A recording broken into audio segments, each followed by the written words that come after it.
Hi everyone, this is Ashley with CT Unit Digitals. I'm going to do a tutorial to show you how to use my new floral branch textures in Photoshop. I have my image open that I want to use. You could I have a file open. I'm not sure which one I want to use yet, but if you wanted to, you could just copy and paste the texture into your image and work that way.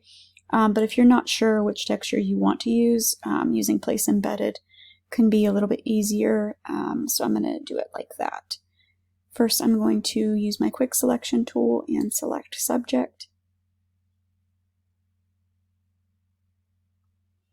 Okay, make sure you can use your plus and minus tools to make sure that your subject is selected. It did not select any part of the fabric over here, so I'm going to go ahead and do that.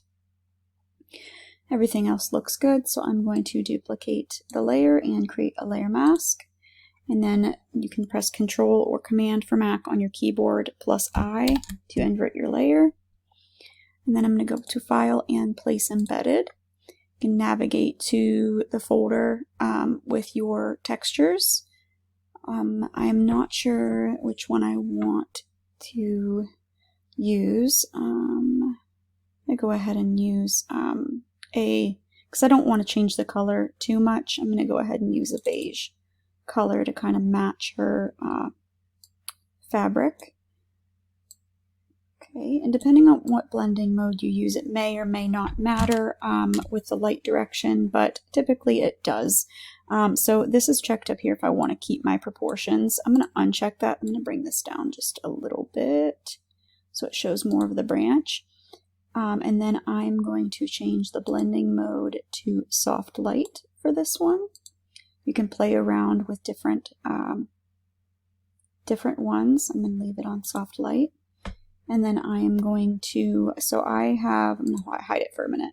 There's a crease in the floor back here, and I want that to transfer onto the photo to look realistic.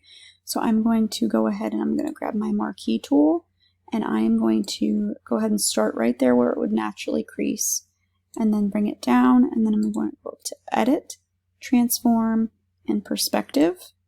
Make sure that this box is unchecked up here, and I'm just going to drag out my floor.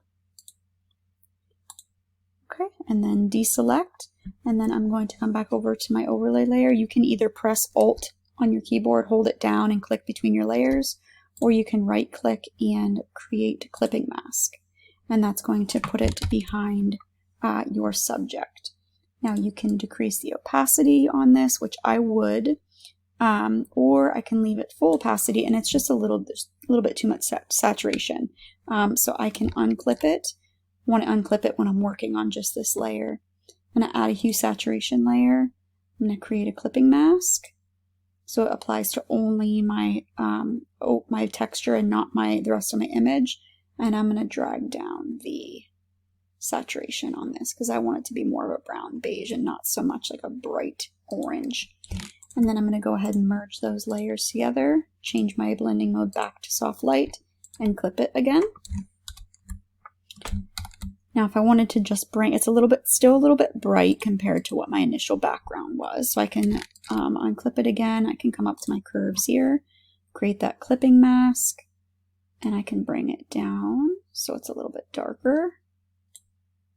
Sometimes when you do that, you may need to adjust your saturation again if you want, but I'm actually going to leave it where it is. I like it that way. Change the blending mode again. Every time you mess with it, you're going to have to change the blending mode back. So I like this. It's pretty. So these textures, you may or may not need to add blur to them. I'm going to add a very tiny bit to this one, probably just about maybe like 2. Yeah, 2 is good. Okay, and then I'm going to go ahead and I'm going to come down to my mask on my subject, and I'm going to zoom in, and then you're going to want to clean up the edges. So wherever that quick selection didn't do such a great job. 100% opacity, and you can use your black and your white brush, make sure it's black and white here, to brush on and brush off, but also if you need to switch between X on your keyboard is going to help with that. It makes it a lot quicker than using your mouse. And then I'm gonna go around and use a soft brush to brush on and off of where I need my texture.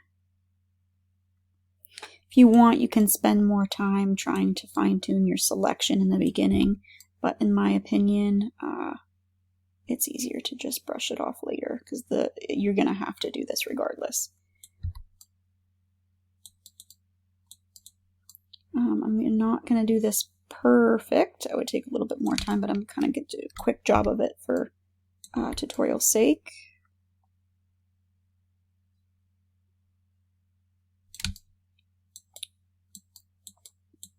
The hair, so there's a little bit more gray right here. I would just use a very low opacity, probably about 19-20% is fine.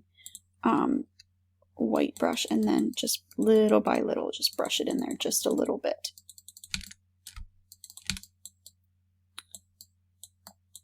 Everything else looks good around her hair. Just brush that in a little bit. Okay, bring it back up to 100%.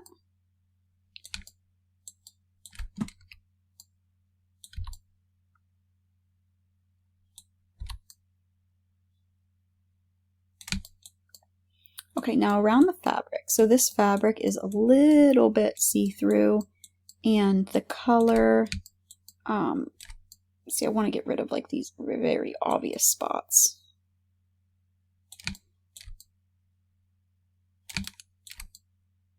That I don't want on my fabric.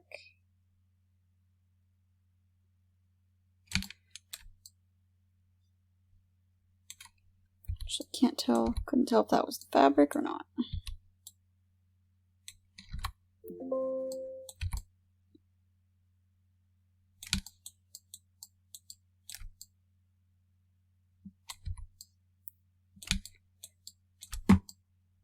Oops, I keep switching back and forth between my brush and keep forgetting it's on there.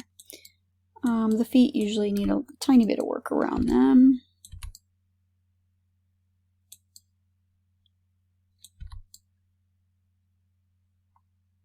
Basically go around your whole image. You can fast forward through this part if you want.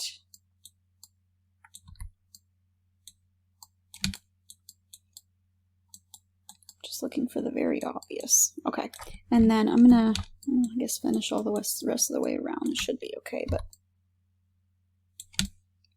even these like very edges, I would get rid of that too, because that's gonna show up in print if you end up printing the photo.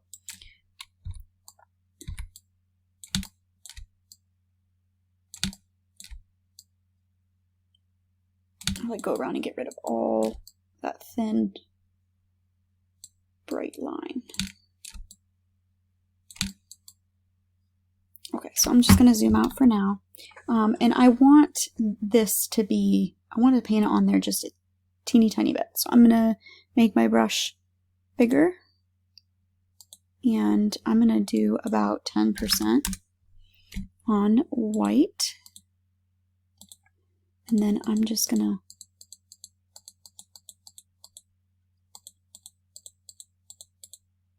add it to there a tiny bit. So now, since she was on a gray background, there's a lot of gray muted tones in her wrap. But now that there's a lot more warm tones on the texture that I'm using, I kind of want to add them back into the wrap. So I am going to create a layer above my background, because I'm going to be painting on the subject. And I'm going to change it to color blending mode. And then I'm going to come over here. I'm going to use about 20%, I think. I'm going to come over here and I'm going to grab a warmer tone in the wrap. As you can see it over here, if that's going to be good enough. And you may need to change it back. You may need to play around with it a little bit. And then I'm just going to paint in that color on my wrap. As you can see, it's very subtle. I'm actually going to bring my brush up. There we go. And then I'm going to lower the opacity if I need to. That's a little bit easier. In different areas, you may need to select a different color because you're working in with a different shadow. Just select the warmer color in the part of the image that you're trying to fix the color.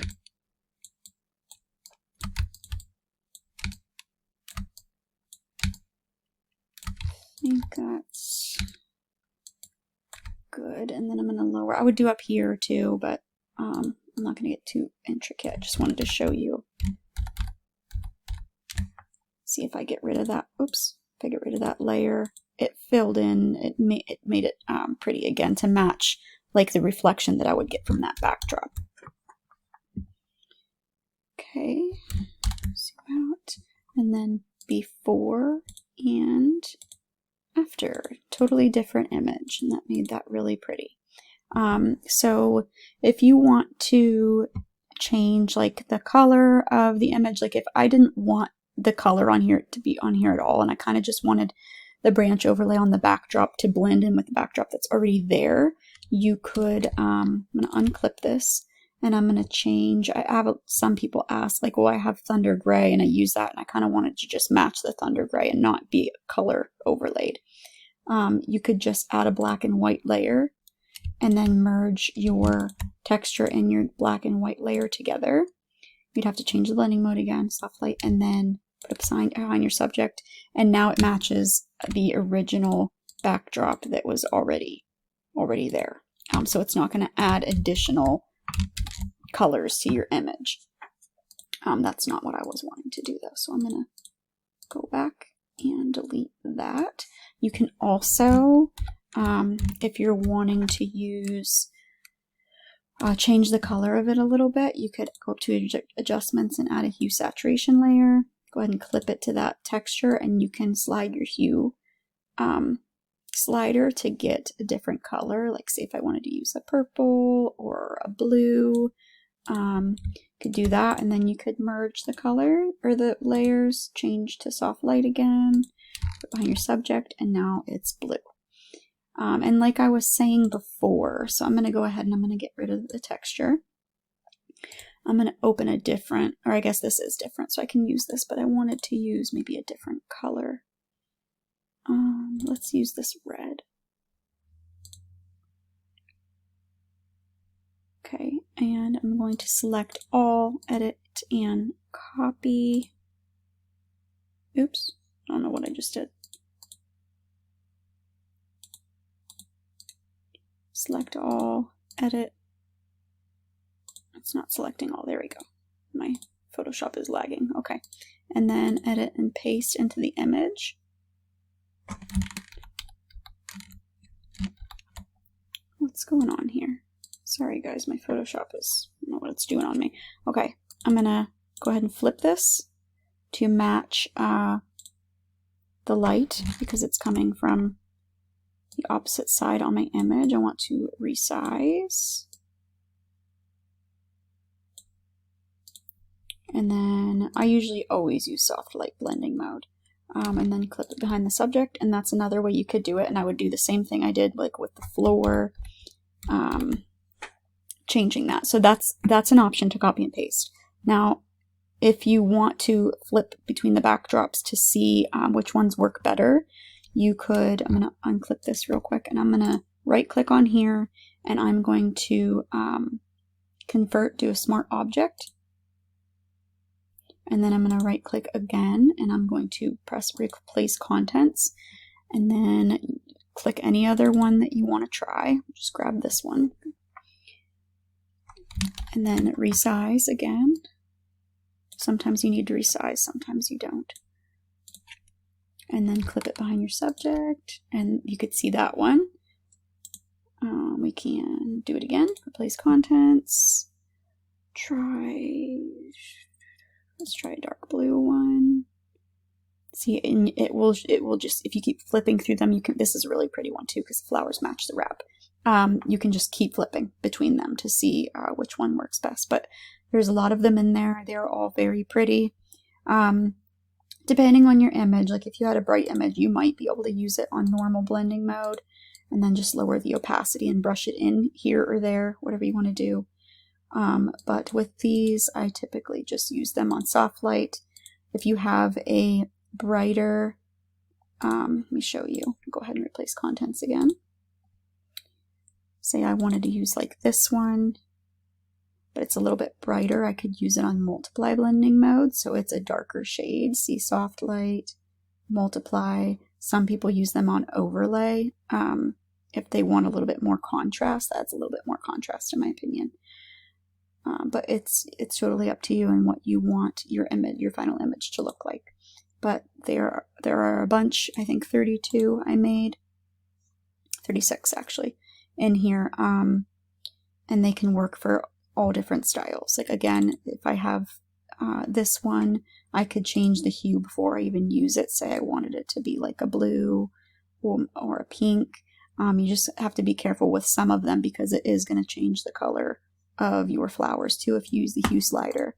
You could also use your selective color, and you could like just change the color of your greens and add some more or less blue, more or less, and you could use it that way so it doesn't affect your flowers as much. But that's it. Join my group on Facebook. It is linked in the listing description.